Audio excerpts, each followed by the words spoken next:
What I want to talk to you about tonight is, strictly speaking, not on the character of physical laws, because one might imagine, at least, that one's talking about nature when one's talking about the character of physical laws.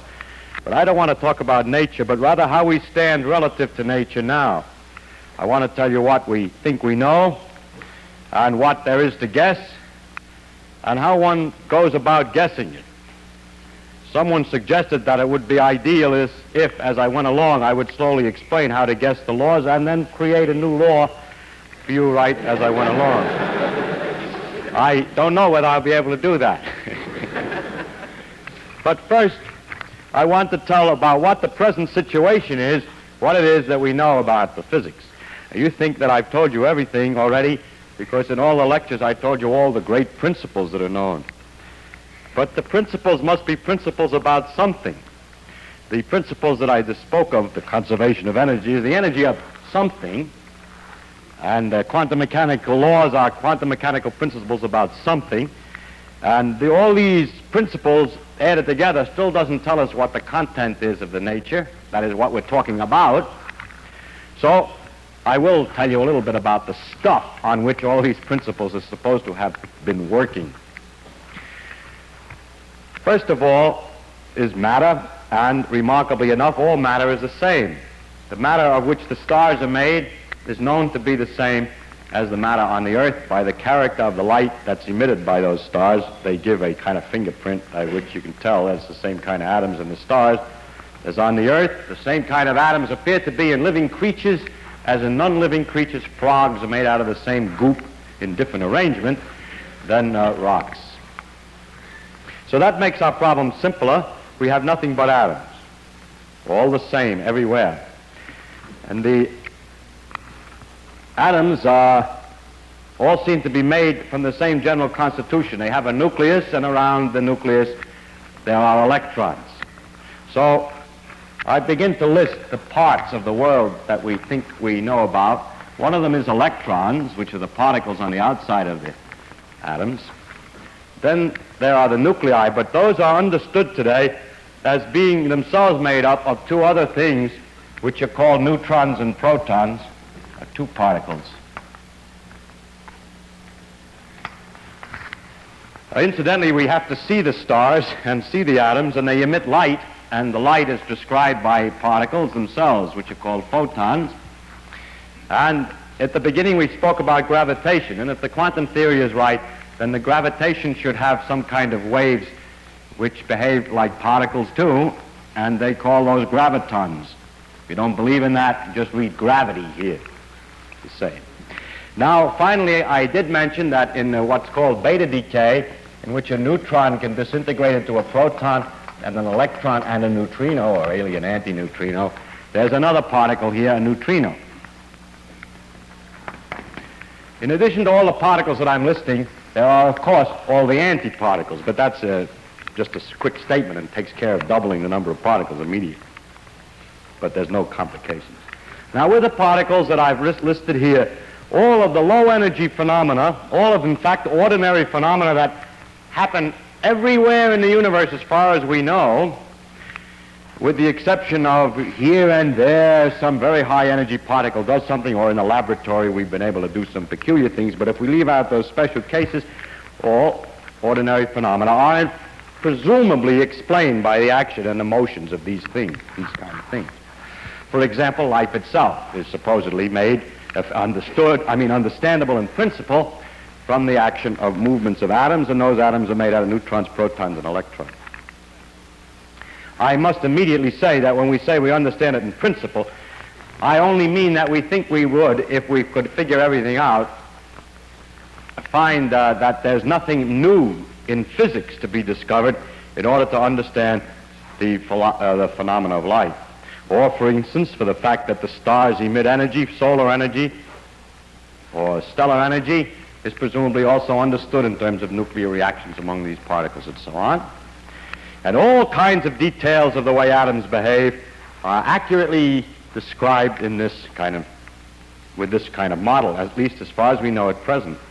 In fact, I can say that in this range of phenomena today, as far as I know, there are no phenomena that we are sure cannot be explained this way, or even that there's deep mystery about. This wasn't always possible. There was, for instance, for a while, a phenomenon called superconductivity. There still is the phenomenon, which is that metals conduct electricity without resistance at low temperatures, and it was not at first obvious that this was a consequence of the known laws with these particles, but it turns out that it has been thought through carefully enough, and it's seen, in fact, to be a consequence of known laws.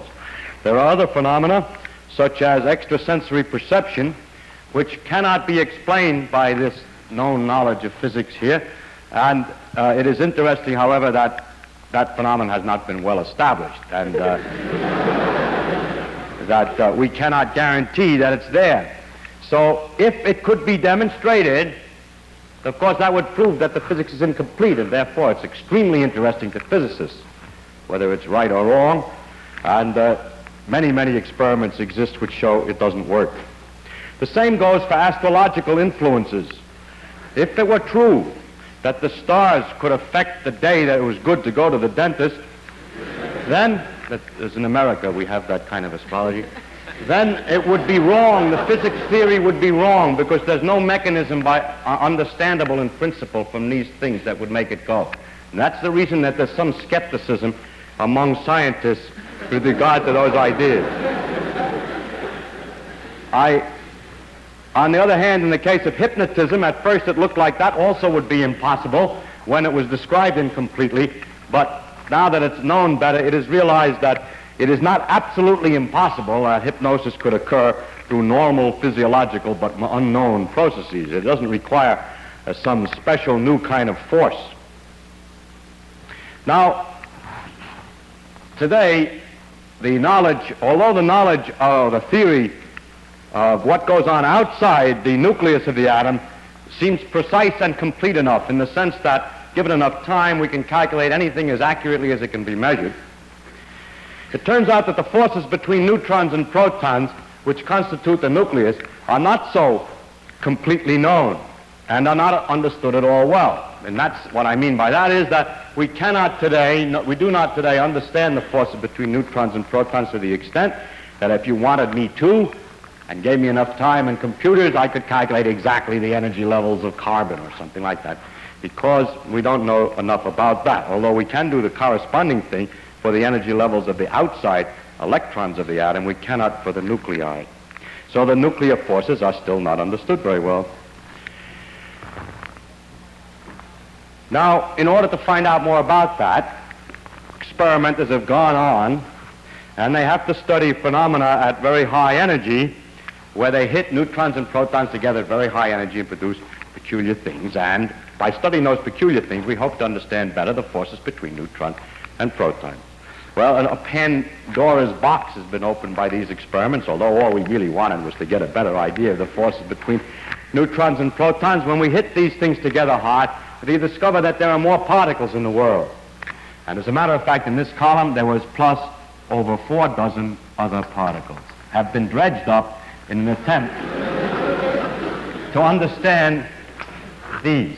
And these 4 dozen other are put in this column because they're very relevant to the neutron-proton problem. They interact very much with neutrons and protons, and they got something to do with the force between neutrons and protons. So we've got a little bit too much.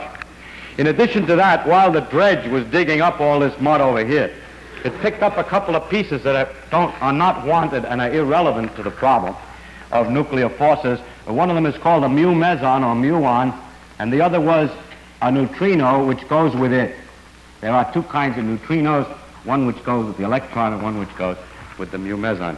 Incidentally, most amazingly, all the laws of the muon and its neutrino are now known as far as we can tell experimentally. The law is they behave precisely the same as the electron and its neutrino, except that the mass of the mu meson is 207 times heavier than an electron, and that's the only difference known between those objects. But it's rather curious, but I can't say any more because nobody knows any more.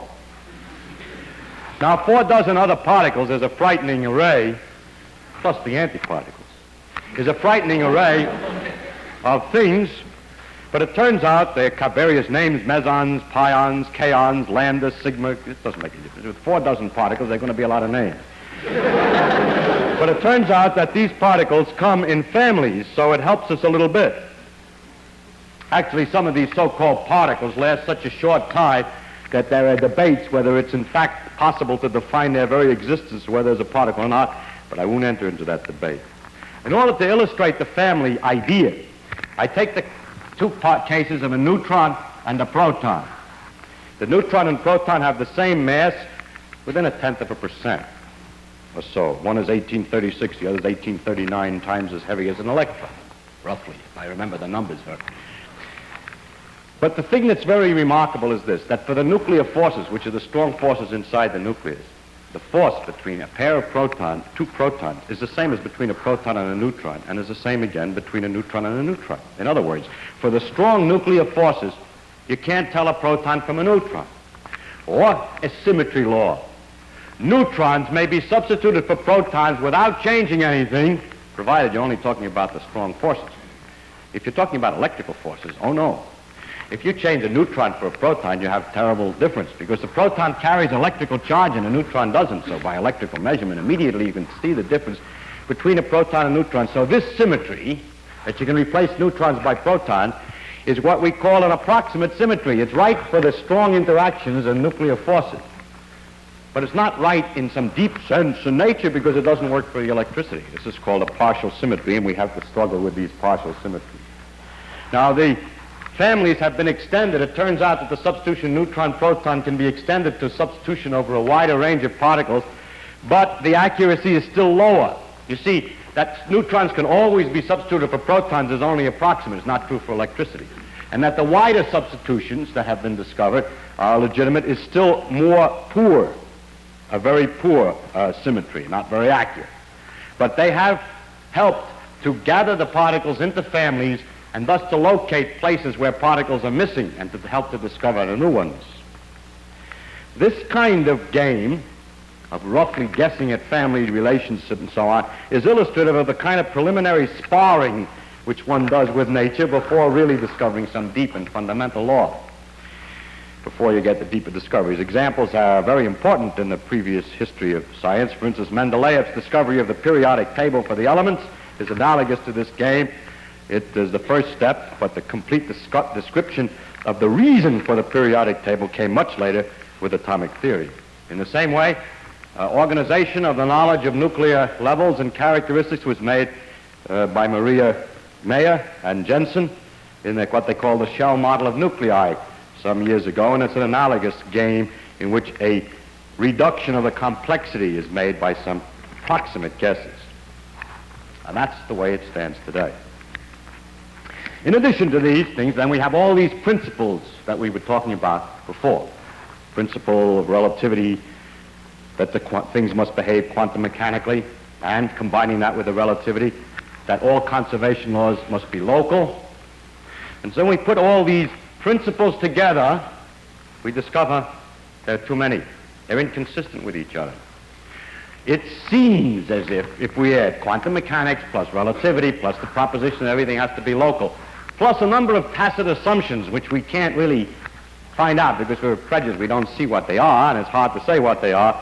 Adding it all together, we get inconsistency because we really get infinity for various things when we calculate them. Well, if we get infinity, how will we ever agree that this agrees with nature? It turns out that it's possible to sweep the infinities under the rug by a certain crude skill, and temporarily we're able to keep on calculating. But the fact of the matter is that all the principles that I told you up till now, if put together, plus some tacit assumptions that we don't know, gives trouble.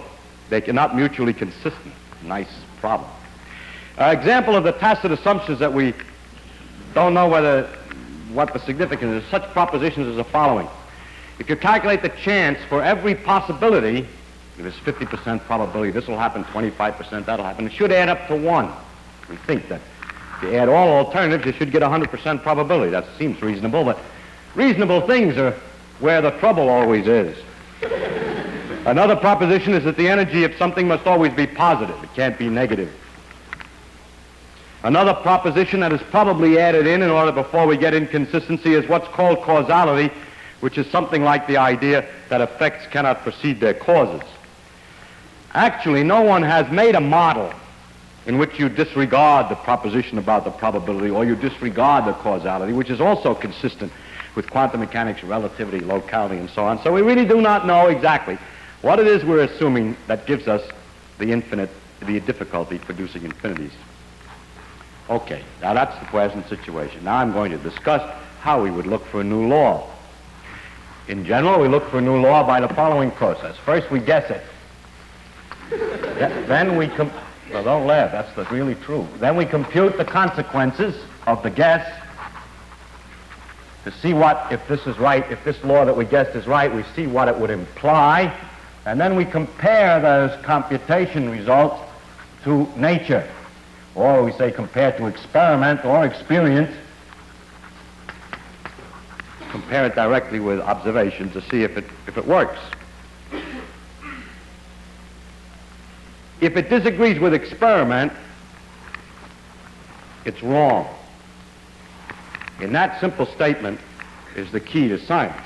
It doesn't make a difference how beautiful your guess is. It doesn't make a difference how smart you are who made the guess, or what his name is. If it disagrees with experiment, it's wrong. That's all there is to it. It's true, however, that one has to check a little bit to make sure that it's wrong, because someone who did the experiment may have reported incorrectly, or there may have been some feature in the experiment that wasn't noticed, like some kind of dirt and so on. That's an obvious check. Furthermore, the man who computed the consequences, even it may have been the same one who made the guesses, may have made some mistake in the analysis. Those are obvious remarks. So when I say if it disagrees with experiment, it's wrong, I mean after the experiment has been checked, the calculations have been checked, and the thing has been rubbed back and forth a few times to make sure that the consequences are logical consequences from the guess, and that in fact it disagrees with a very carefully checked experiment. This will give you somewhat a wrong impression of science. It means that we keep on guessing possibilities and comparing it to experiments, and this is to put an experiment on a little bit weak position. It turns out that the experimenters have a certain individual character. They like to do experiments even if nobody's guessed yet. So it's very often true that experiments in a region in which people know the theorist doesn't know anything, nobody's guessed yet. For instance, we may have guessed all these laws, but we don't know whether they really work at very high energy, because it's just a good guess that they work at high energy. So experimenters say, let's try higher energy. And therefore, experiment produces trouble every once in a while. That is, it produces a discovery that one of the things that we thought of is wrong. So what I would say, if experiment can produce unexpected results, and that starts us guessing again. For instance, an unexpected result is the mu meson and its neutrino, which was not guessed at by anybody whatever before it was discovered, and still nobody has any method of guessing by which this is a natural thing. Now you see, of course, that with this method we can disprove any definite theory. If you have a definite theory, a real guess from which you can really compute consequences which could be compared to experiment, then in principle we can get rid of any theory. We can always prove any definite theory wrong. Notice, however, we never prove it right.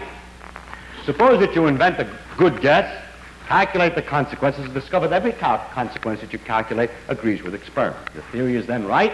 No, it is simply not proved wrong. Because in the future, there could be a wider range of experiments, you can compute a wider range of consequences, and you may discover then that the thing is wrong. That's why laws like Newton's laws for the motion of planets last such a long time.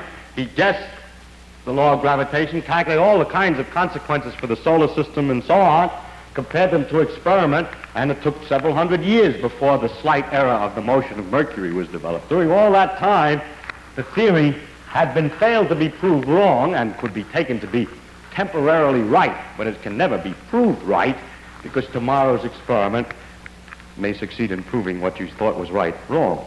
So we never are right, we can only be sure we're wrong. However, it's rather remarkable that we can last so long. I mean, have some idea which will last so long. Incidentally, some people, one of the ways of stopping the science would be to only do experiments in the region where you know the laws.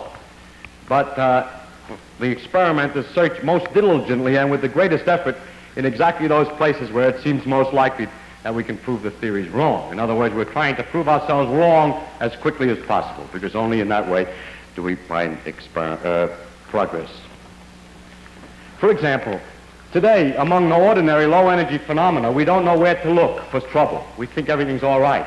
And so there isn't any particular big program looking for trouble in nuclear reactions or in superconductivity.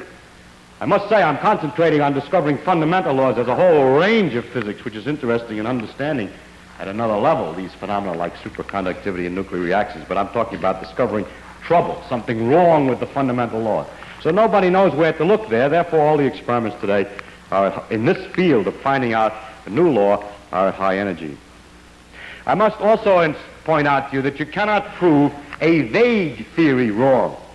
If the guess that you make is poorly expressed and rather vague, and the method that you use for figuring out the consequences is rather a little vague, you're not sure, I mean, you say, I think everything's because it's all due to Muggles, and Muggles do this and that more or less, so I can sort of explain how this works, then you see that that theory is good because it can't be proved wrong.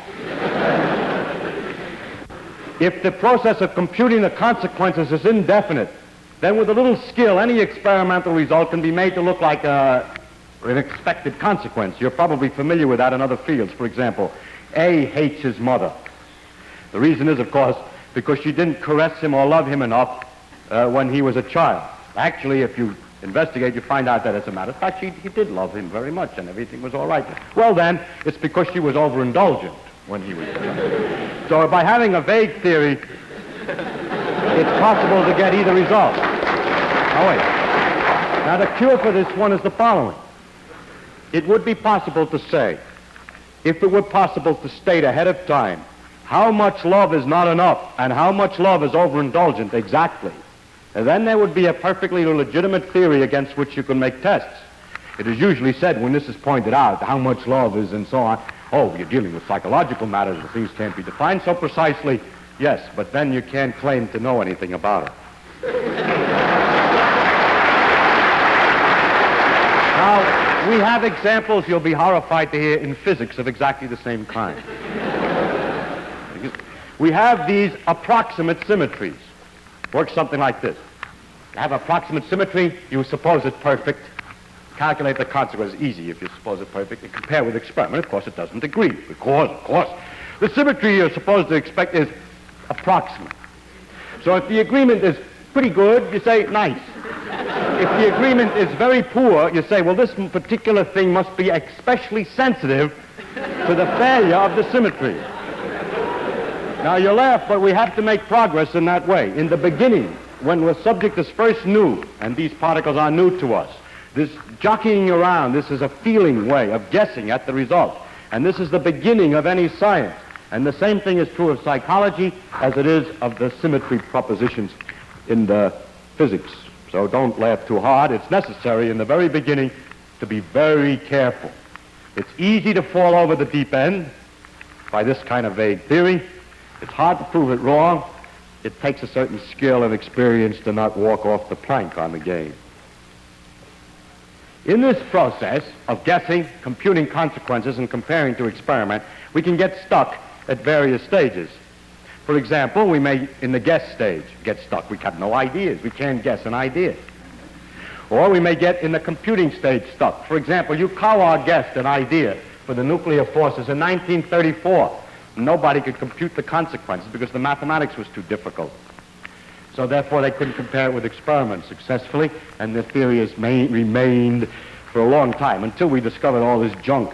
And this junk was not contemplated by Yukawa, and therefore it's undoubtedly not as simple, at least, as the way Yukawa did it. Another place you can get stuck is at the experimental end. For example, the quantum theory of gravitation is going very slowly, if at all, because there's no use. All the experiments that you can do never involve quantum mechanics and gravitation at the same time because the gravity force is so weak compared to electrical forces. Now, I want to concentrate from now on, because I'm a theoretical physicist, I'm more delighted with this end of the problem, as to what goes, or how do you make the guesses. Now, it's strictly, as I said before, not of any importance where the guess comes from. It's only important that it should agree with experiment, and that it should be definite as possible. What you say then is very simple. We've set up a machine, a great computing machine, which has a random wheel in it that makes the succession of guesses. And each time it guesses a hypothesis about how nature should work, computes immediately the consequences and makes a comparison to a list of experimental results that it has at the other end. In other words, guessing is a dumb man's job. Actually, it's quite the opposite, and I will try to explain why. The first problem is how to start. You see, I'll start with all the known principles, but the principles that are all known are inconsistent with each other. So something has to be removed. So we get a lot of letters from people. We're always getting letters from people who are insisting that we ought to make holes in our guesses as follows. You see, you make a hole to make room for a new guess. Somebody says to you, people always say space is continuous, but how do you know when you get to a small enough dimension that there really are enough points in between? It isn't just a lot of dots separated by little distances. Or they say, you know those quantum mechanical amplitudes that you told me about, they're so complicated and absurd. What makes you think those are right? Maybe they aren't right. I get a lot of letters with such content, but I must say that such remarks are perfectly obvious and are perfectly clear to anybody who's working on this problem, and it doesn't do any good to point this out. The problem is not what might be wrong, but what might be substituted precisely in place of it. If you say anything precise, for example, in the case of a continuous space, suppose the precise proposition is that space really consists of a series of dots only, and the space between them doesn't mean anything, and the dots are in a cubic array. Then we can prove that immediately is wrong. That doesn't work. You see, the problem is not to change or to say something might be wrong, but to replace it by something, and that is not so easy. As soon as any real, definite idea is substituted, it becomes almost immediately apparent that it doesn't work. Secondly, there's an infinite number of possibilities of these simple types. It's something like this. You're sitting working very hard. You've worked for a long time trying to open a safe. And some Joe comes along who doesn't know anything about what you're doing or anything except that you're trying to open a safe. He says, you know, why don't you try the combination 10, 20, 30? Because you're busy. You're trying a lot of things. Maybe you already tried 10, 20, 30. Maybe you know that the middle number is already 32 and not 20. Maybe you know that, as a matter of fact, this is a 5-digit combination. There we have. So these letters don't do any good, and so please don't send me any letters trying to tell me how the thing is going to work. I read them to make sure that I haven't already thought of that. But it takes too long to answer them because they usually in the class try 10, 20, 30.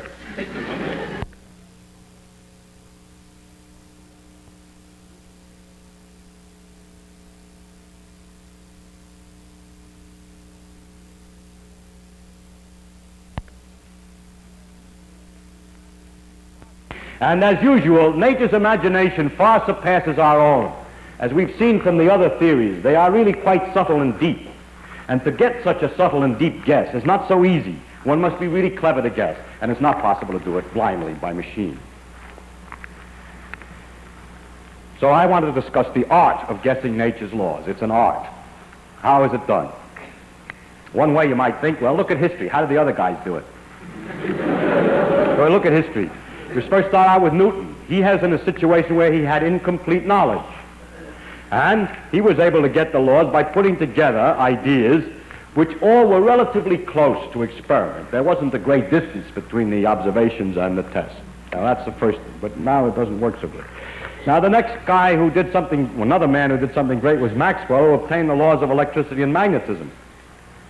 Well, what he did was this. He put together all the laws of electricity due to Faraday and other people that came before him, and he looked at them and he realized that they were mutually inconsistent. They were mathematically inconsistent. In order to straighten it out, he had to add one term to an equation.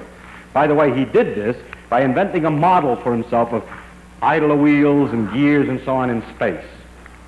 And then he found that what the new law was, and nobody paid much attention because they didn't believe in the idler wheels. We don't believe in the idler wheels today, but the equations that he obtained were correct. So the logic may be wrong, but the answer is all right. In the case of relativity, the discovery of relativity was completely different. There was an accumulation of paradoxes. The known laws gave inconsistent results, and it was a new kind of thinking, a thinking in terms of discussing the possible symmetries of laws. And it was especially difficult because it was at the first time realized how long something like Newton's laws could be right and still ultimately be wrong. And second, that ordinary ideas of time and space that seem so instinctive could be wrong.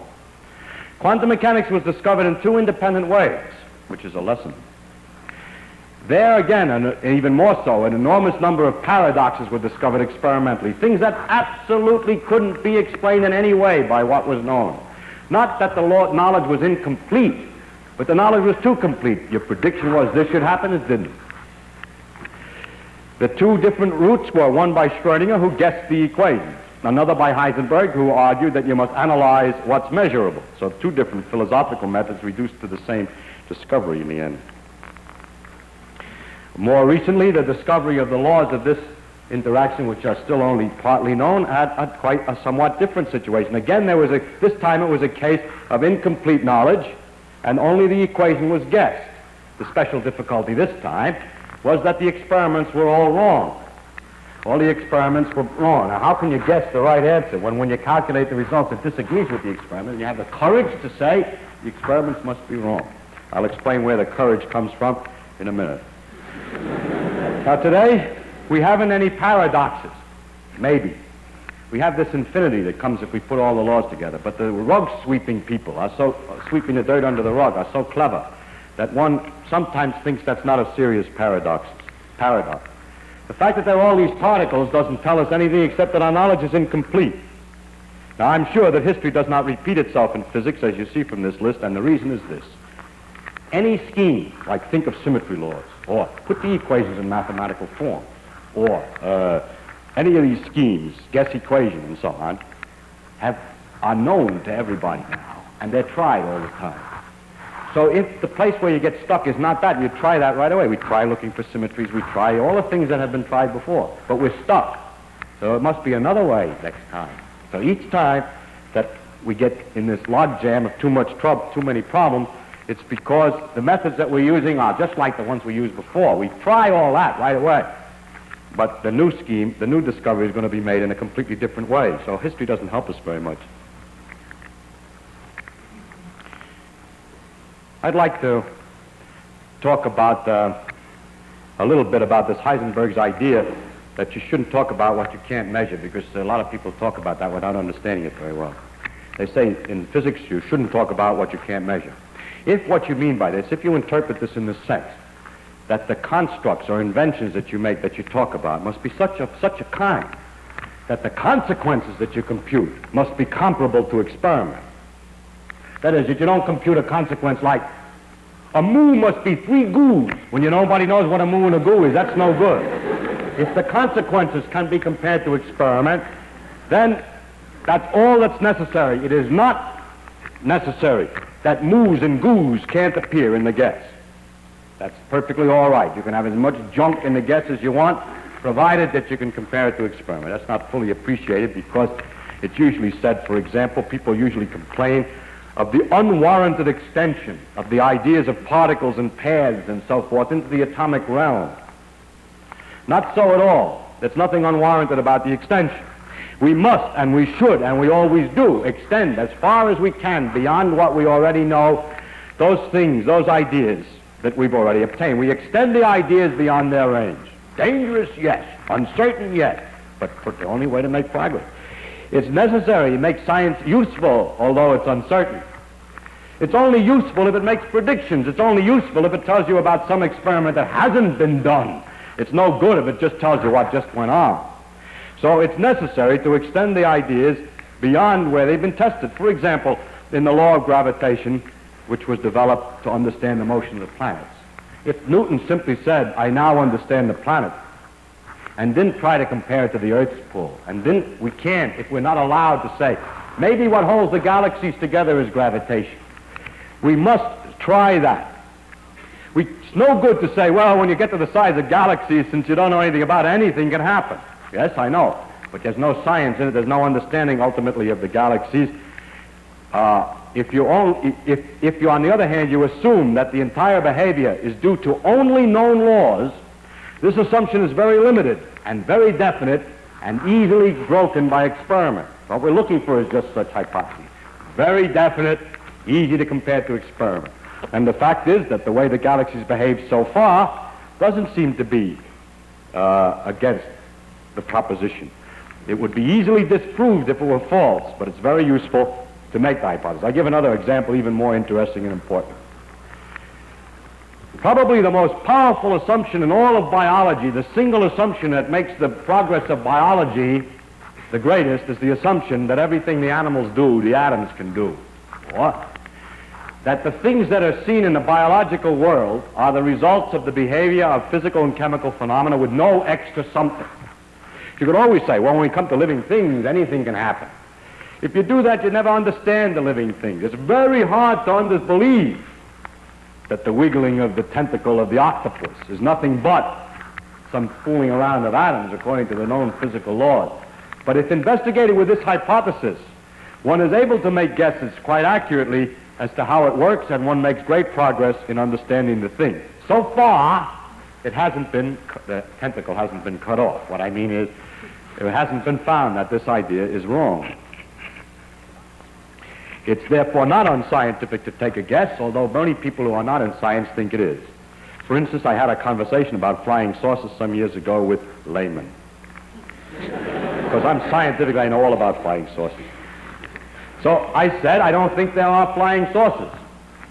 So my antagonist said, is it impossible that there are flying saucers? Can you prove that it's impossible? I said, no, I can't prove it's impossible. It's just very unlikely.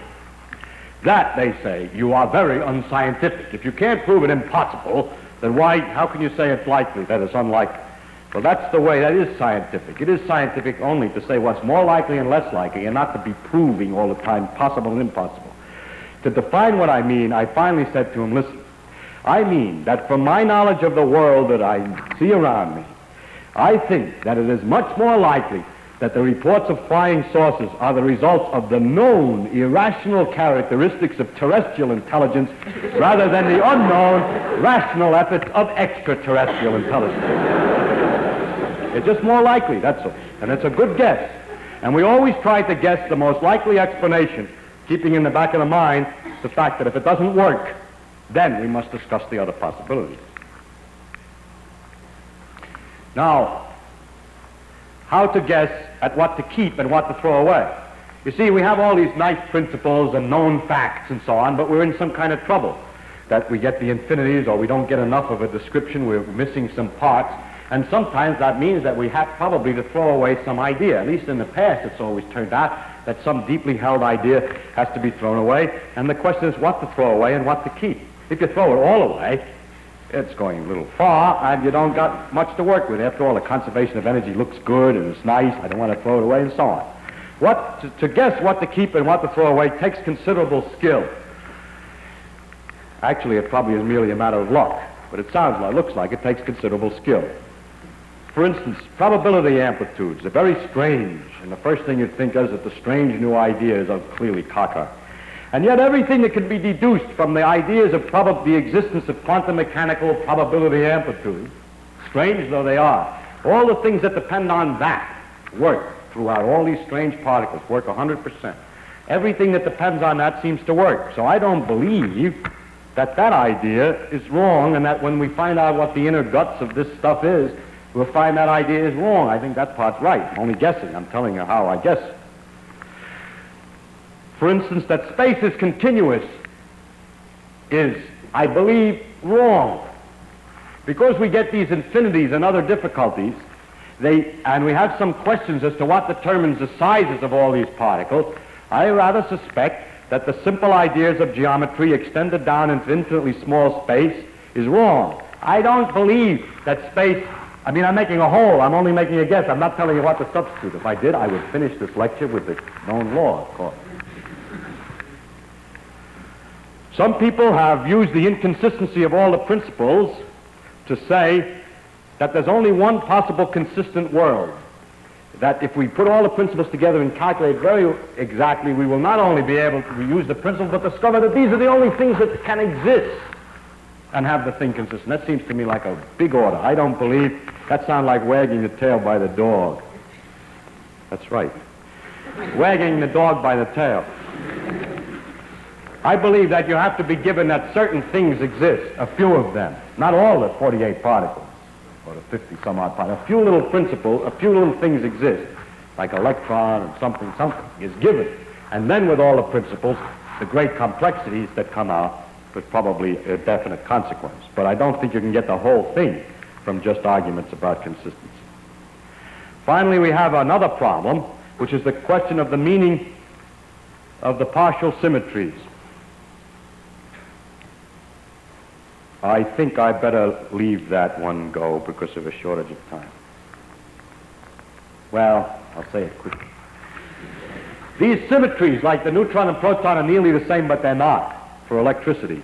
Or that the law of reflection symmetry is perfect, except for one kind of reaction, are very annoying. The thing is almost symmetrical, but not. Now, two schools of thought exist. One who say it's really simple, they're really symmetrical. But there's a little complication which knocks it a little bit cockeyed. Then there's another school of thought which has only one representative, myself, which says, no, the thing may be complicated and become simple only through the complication. Like this. The Greeks believed that the orbits of the planets were circles. And the orbits of the planets are nearly circles. Actually, they're ellipses.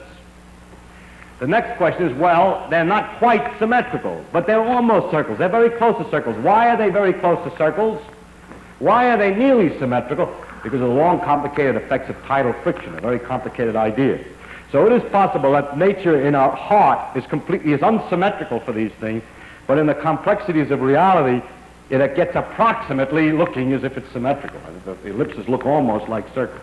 It's another possibility. Nobody knows. It's just guesswork.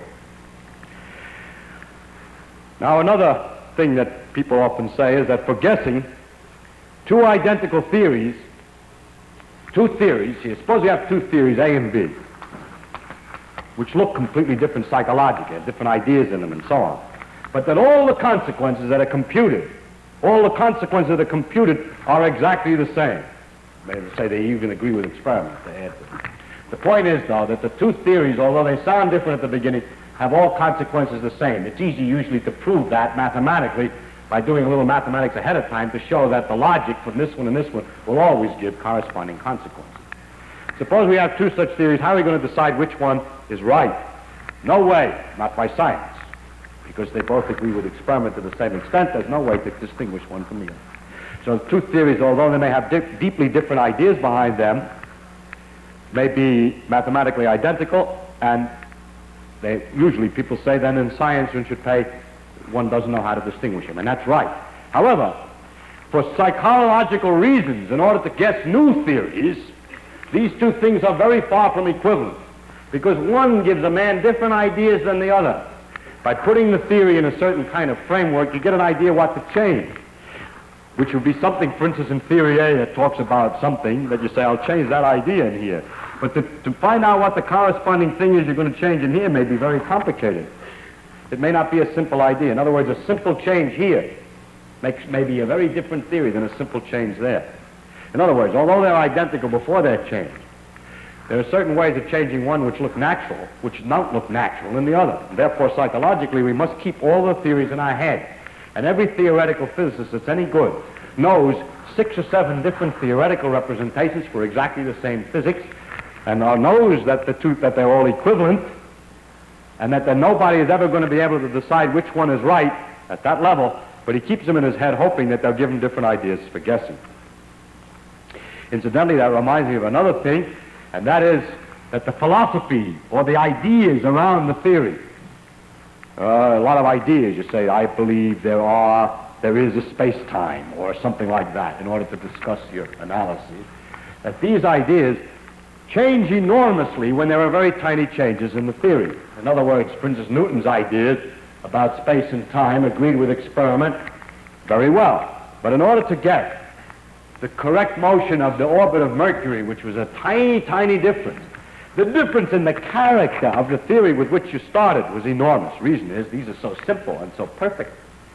They produce definite results. In order to get something to produce a little different result, it has to be completely different. You can't make imperfections on a perfect thing. You have to have another perfect thing.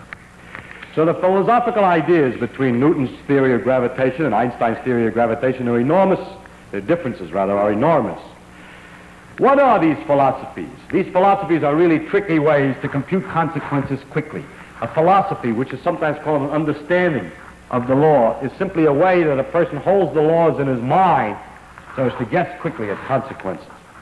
Some people have said, and it's true, for instance, in the case of Maxwell's equations and other equations, never mind the philosophy, never mind anything of this kind, just guess the equations.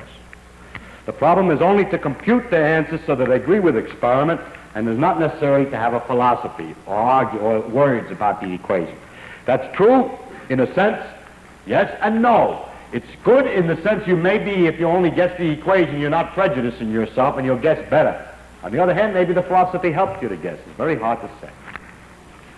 For those people who insist, however, that the only thing that's important is that the theory agrees with experiment, I would like to make an imaginary discussion between a Mayan astronomer and his student. The Mayans were able to calculate with great precision the predictions, for example, for eclipses and the position of the moon in the sky, the position of Venus, and so on. However, it was all done by arithmetic. You count certain numbers, you subtract some numbers, and so on. There was no discussion of what the moon was. There wasn't even a discussion of the idea that it went around. There was only calculate the time when there would be an eclipse or the time when it would rise, the full moon, and when it would rise, half moon, and so on. Just calculating only. Suppose that a young man went to the astronomer and said, I have an idea. Maybe those things are going around, and there are balls of rocks out, like rocks out there. We could calculate how they move in a completely different way than just calculate what time they appear in the sky and so on. So of course, the Mayan astronomer would say, yes, how accurate can you predict eclipses? He said, I haven't developed the thing very far. He says, but we can calculate eclipses more accurately than you can with your model, and so you must not pay any attention to this because the mathematical scheme is better. And there's a very strong tendency of people to say against some idea, if someone comes up with an idea and says, let's suppose the world is this way, and you say to him, well, what would you get for the answer for such and such a problem? And he says, I haven't developed it far enough. And you say, well, we have already developed it much further, and we can get the answers very accurately.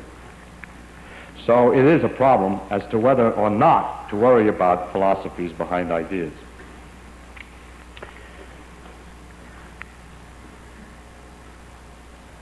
Another thing, of course, that one can use to guess is to guess new principles.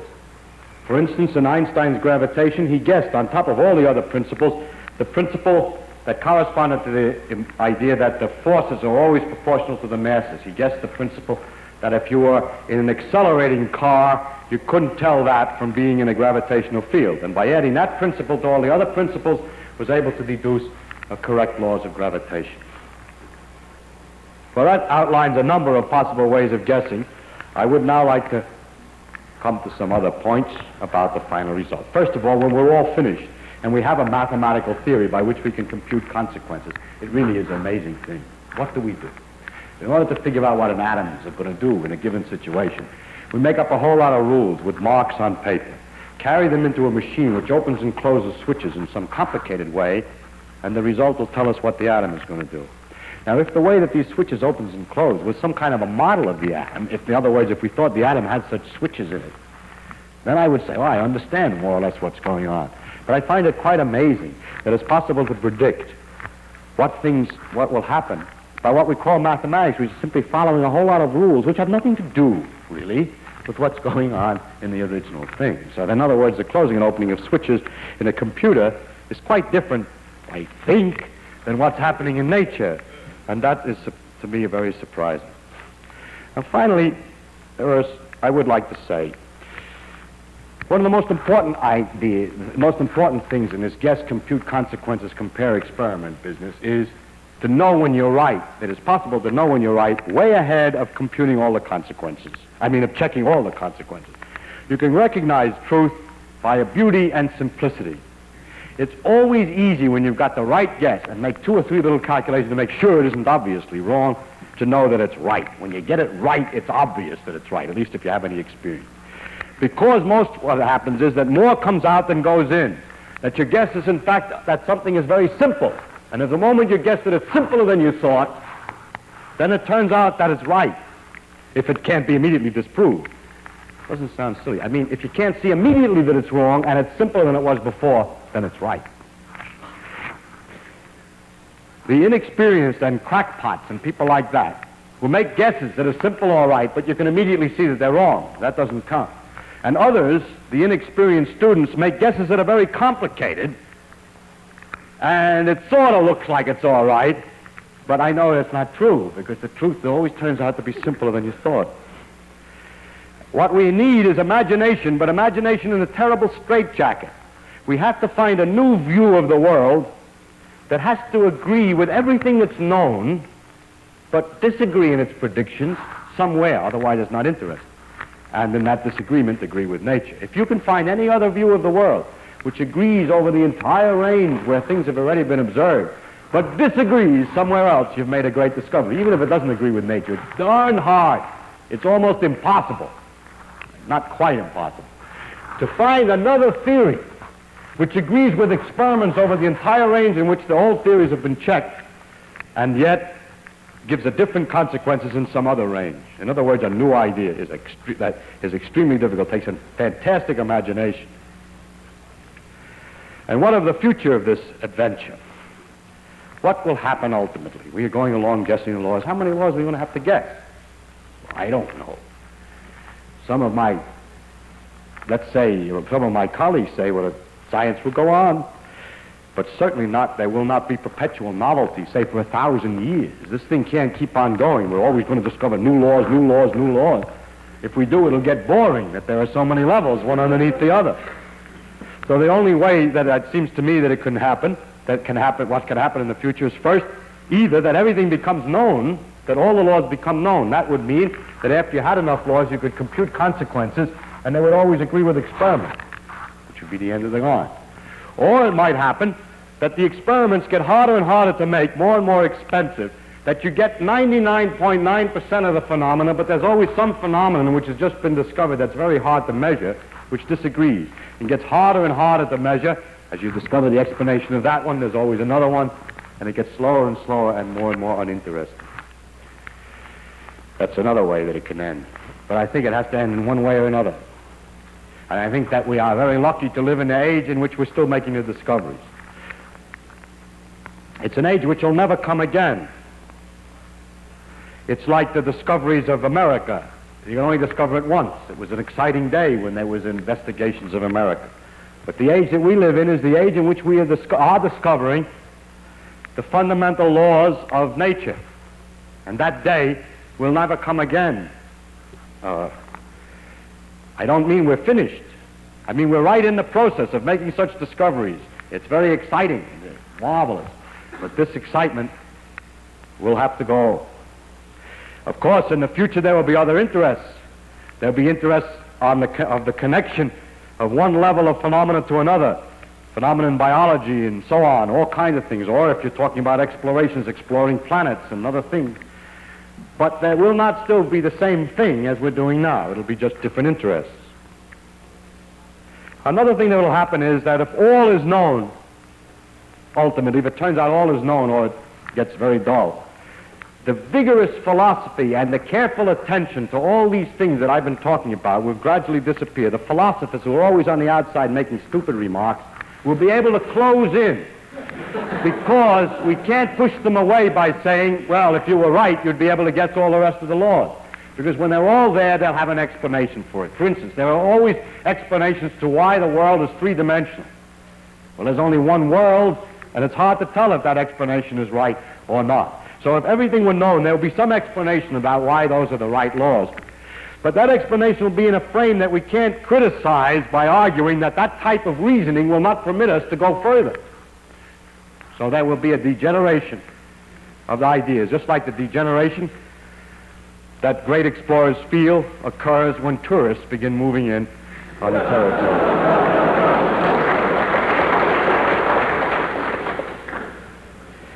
Now, I must say that in this age, people are experiencing a delight, a tremendous delight, the delight that you get when you guess how nature will work in a new situation never seen before, from experiments and information in a certain range. You can guess what's going to happen in a region where no one has ever explored before.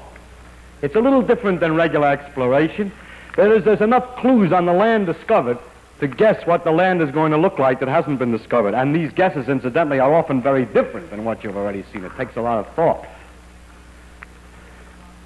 What is it about nature that lets this happen, that is possible to guess from one part what the rest is going to do? That's an unscientific question. What is it about nature? I don't know how to answer it. And I'm going to give, therefore, an unscientific answer. I think it is because nature has a simplicity and, therefore, a great beauty. Thank you very much.